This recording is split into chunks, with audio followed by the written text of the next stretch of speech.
решать через формулу ax плюс y, это будет равно ax и ay. А в степени x. А в степени, да, а в степени x и а в степени y. Это мы будем решать, если мы будем по отдельности умножать их в степени, это будет 3 степени 2х и 3 степени 4. Если мы будем вот это все по отдельности умножать, перевести уравнение в форму 2 степени. Мы разделяем Это у нас будет 2 степени 2х, и у нас будет вот такая форма. Если мы это все укоротим, у нас такой вид уравнения. И это мы заменим это на короткий вид m, на букву m, и у нас будет 81m квадрат плюс 45m минус 36 равно 0. И это, если мы разделим их, то у нас будет... На 9 разделим и получится у нас новое уравнение, если легче его решать.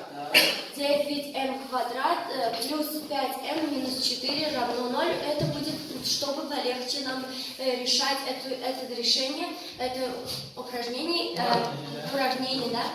И это мы будем решать через дискриминант, и у нас будет m1 минус 1 равно минус 1, и m2 у нас будет 40 то есть 4 на 9. 4 на 9, и в первом, когда мы поставим вот это на место m, у нас будет минус 1. Это не имеет смысла. Нет решения. Нет решения, не имеет смысла. И если поставить на место, m2 поставить на место, у нас будет 4 на 9, и заменяем на числитель, и у нас будет степени минус 1, и у нас будет, это поставим вот это на место, или... Нет, 3 на 2 в степени x равняется на 9 в степени минус 2. 4. Так как это 9 является квадратом 3 и 4 является квадратом 2, да? Поэтому мы переведем уравнение в одинаковые основания.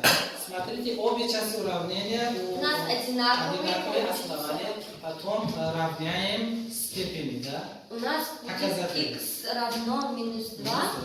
Ответ уравнения является минус 2. Все.